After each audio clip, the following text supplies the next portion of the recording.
15 shows, 10 states, 2 continents spanning all 4 decades today. A lot to cover. Let's get started.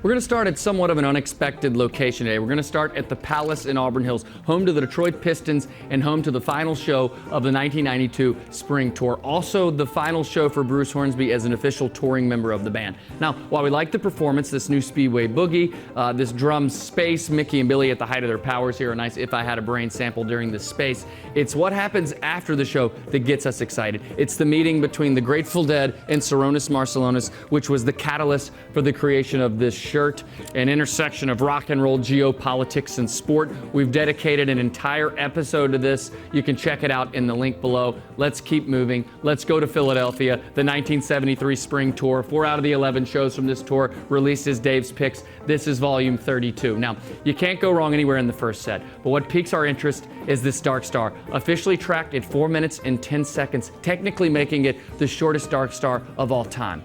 However, Grateful Dead scholar Light into Ashes suggests that this is actually a Dark Star in reverse with the exploration preceding the verse. So I want to pick up about 30 seconds into this jam, and I want you to listen for a subtle yet definitive stating of the Dark Star theme, in my opinion. Take a listen.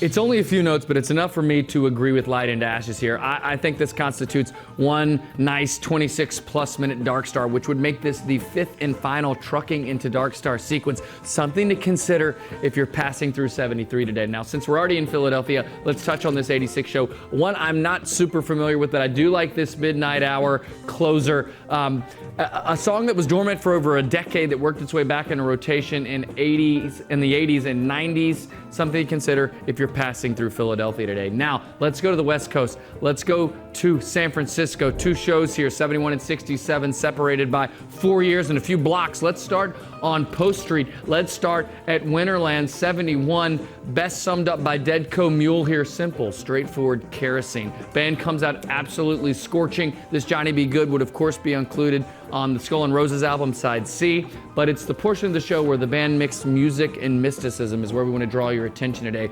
Briefly backing the Sufi Choir, a tape that was believed to have been lost for 53 plus years, has been found and is now audible. Take a listen.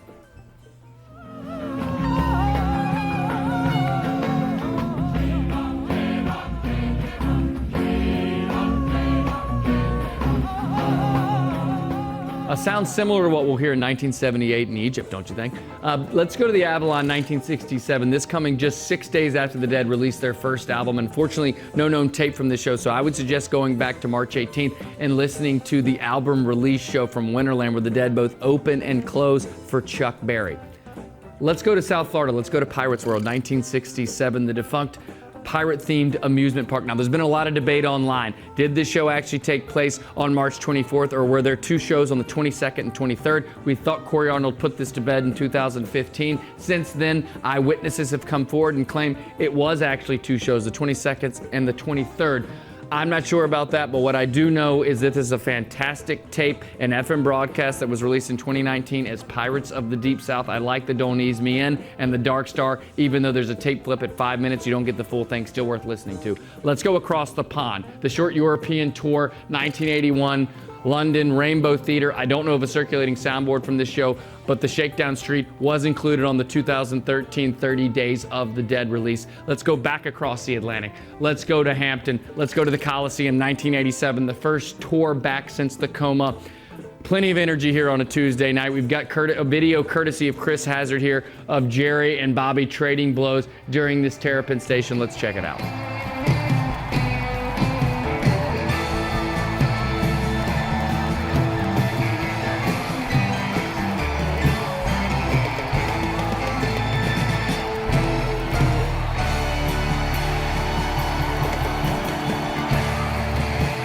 All right, let's go to Atlanta. Let's go to the Omni, 1988. A fantastic Dan Healy Ultra Matrix mix here. I like the Candyman. I like the Queen Jane. Let's go to Albany, 90 and 91, both from the Nick. Of course, 90 a part of that Dozin' at the Nick release. Disc 2 and 3 featuring the entire second set, over an hour and a half of continuous playing. Don't forget about 91 though here, a nice long deal to close out the first set, clocking in at 10 minutes and 46 seconds. Let's go to Springfield. Let's go to Massachusetts, 85, Civic Center, a great Odie Brothers audience recording. If you've ever been curious about audience recordings, this is a great place to start. Check out the Althea. Let's go to North Carolina, 95 and 93, 2 shows from the state today. I prefer this 95 show. Now, I know we've got a lot of viewers out there that wouldn't dare venture into 1995. I get it. I used to be you. However, I urge you to listen to this Eyes of the World. I think it may be the last great performance of this song. 93, Chapel Hill, the Dean Dome, one of 2 shows ever played at the Dean Dome. And of course, this one coming in the midst of the Tar Heels 93 NCAA tournament run. Let's wrap things up in Uniondale at the Nassau Coliseum today.